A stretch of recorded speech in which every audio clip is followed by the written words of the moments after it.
Hello everyone, and welcome to the very first snapshot of Minecraft 1.19. This is 22W11A, and it's the first for the wild update. And as you'll see here on the Minecraft website, we've got a whole bunch of new features, but most importantly, the deep dark biome and the Sculk Blocks are in this official snapshot.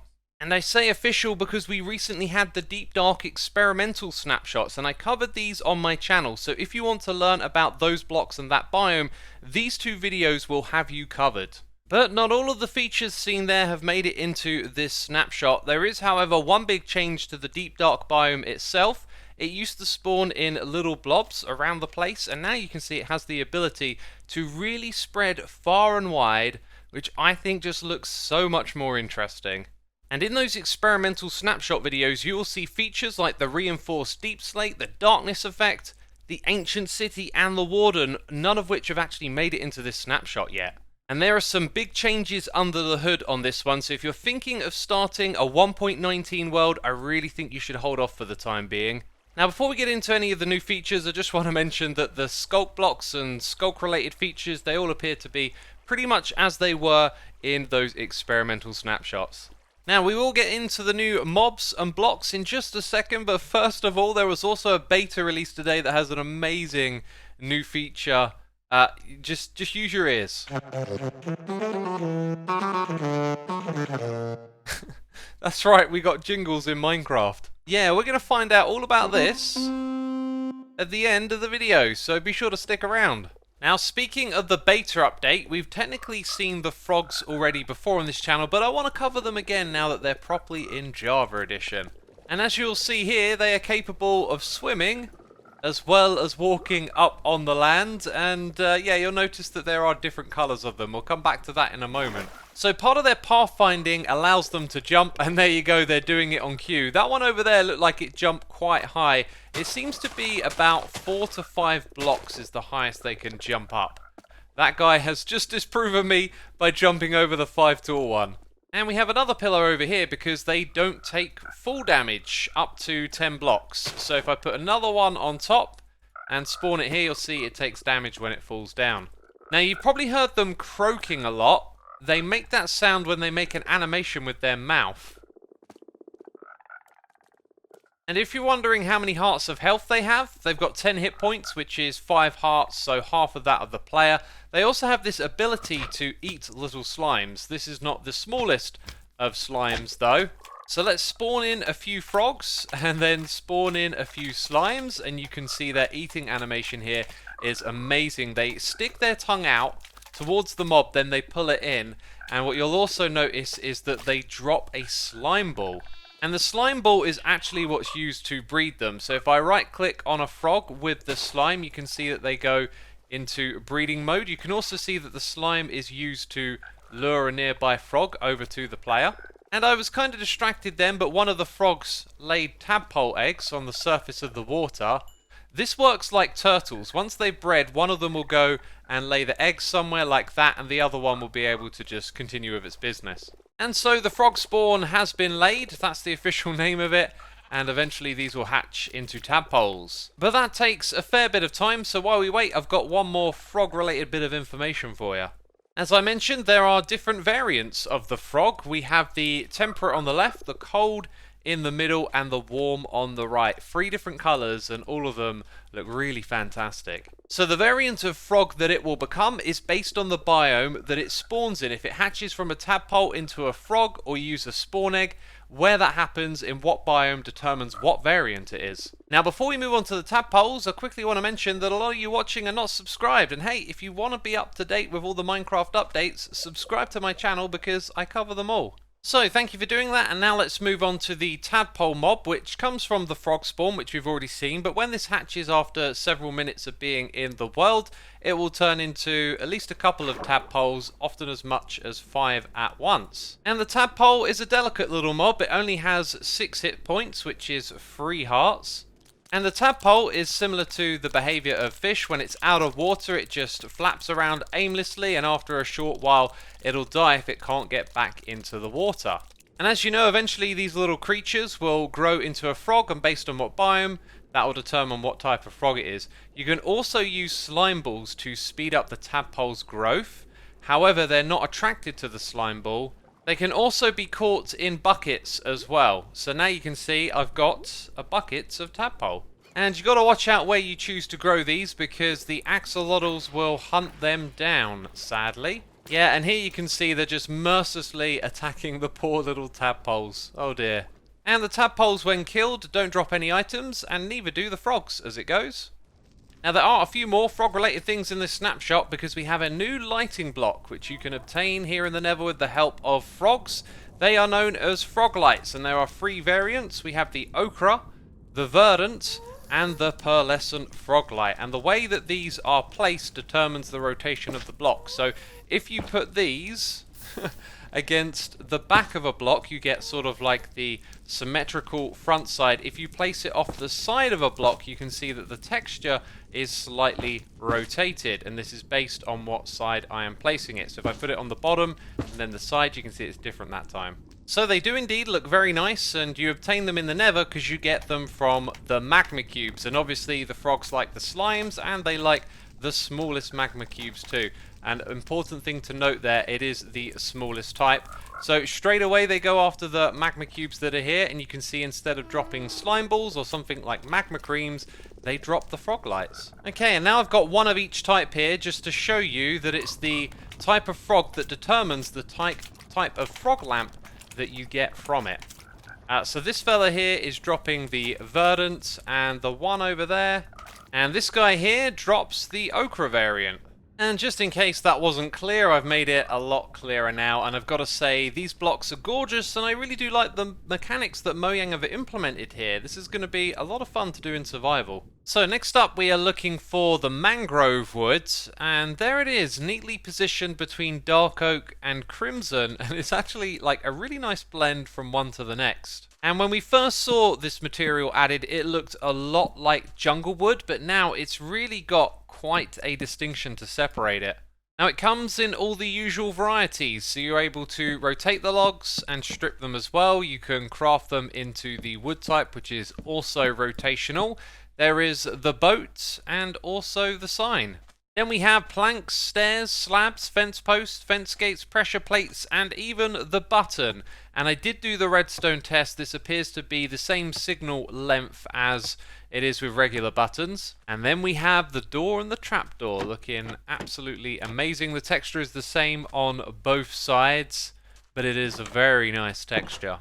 And I just love the idea of someone like poking their face through the little hole in the trapdoor. It's like the perfect framing.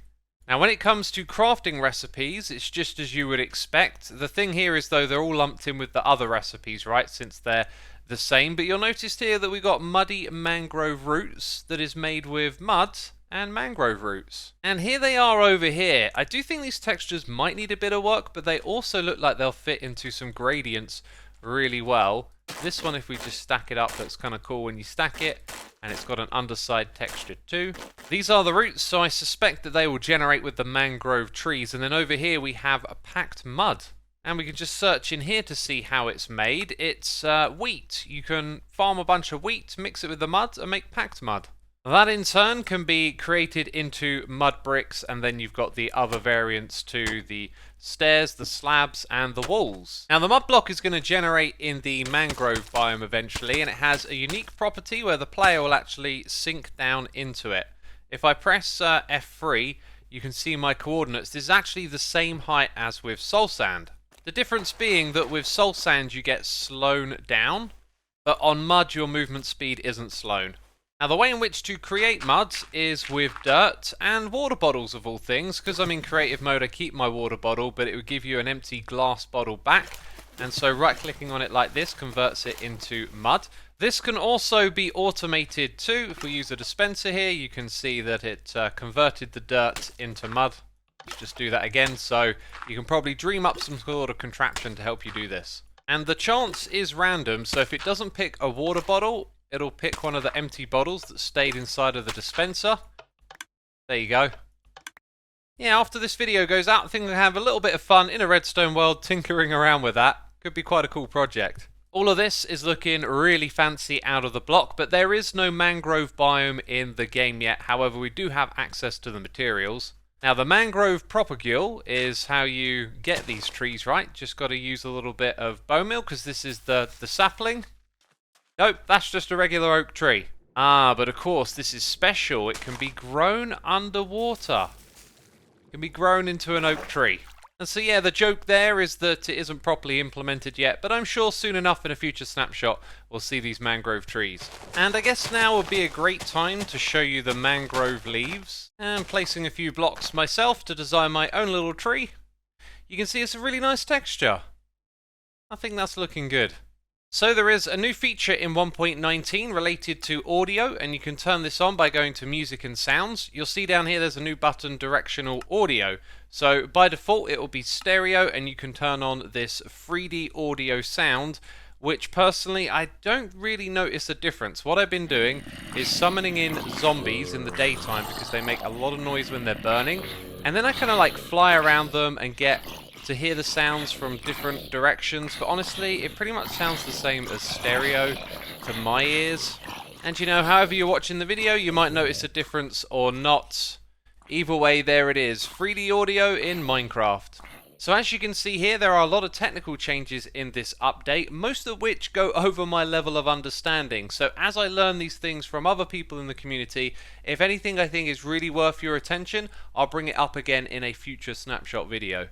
But the one thing I can comment on right now is the ability for data and resource packs to selectively hide from packs below them. So this, for example, means that you could have a data pack that removes something from the vanilla game itself or another data pack. And this would make it really great for something like removing all of the vanilla advancements, because otherwise, like, the normal way to do that is pretty hacky, and now there's an easy way to do this. And when it comes to the bug fixes, there's not a crazy amount of them here, but the most relevant ones seem to be related to minor tweaks to textures inside of the game.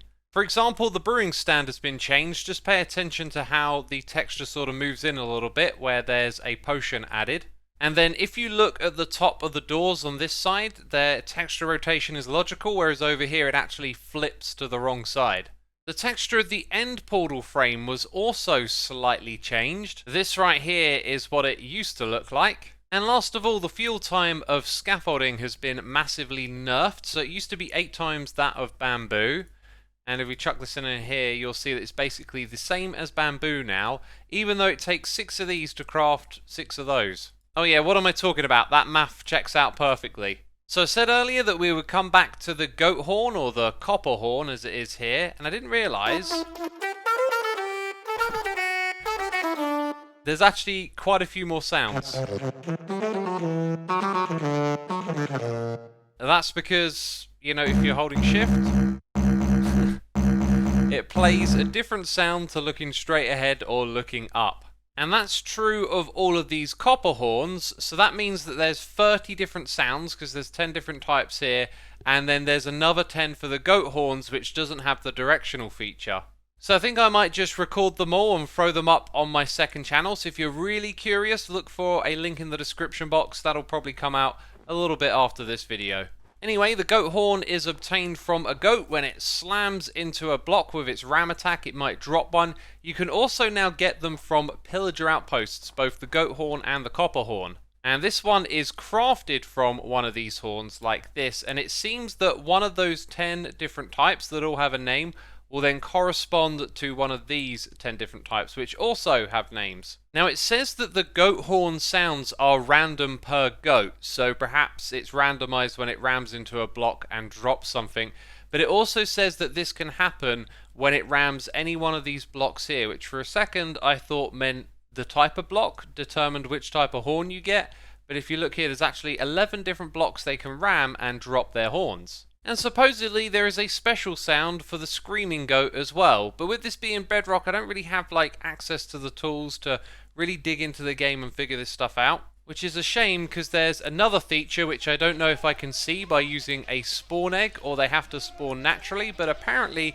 there's a very slim chance that they can generate with just one goat horn, and I haven't seen that here. Wait, no, I did just see it. Look, there you go, we've got one with just one goat horn. These are, of course, really interesting changes, and when they arrive on Java, we'll be able to do the proper deep dive into how all of this stuff works. As for those sounds, I know there's a lot of them. So let's hear one more at random. Oh, I like that. So yes, as I mentioned, be on the lookout over on my second channel. I'll upload something with all of the sounds in so that you can hear them. That's going to be it from me, so if you enjoyed it, leave a like. Thanks as always, and I'll see you soon with another one. Bye bye.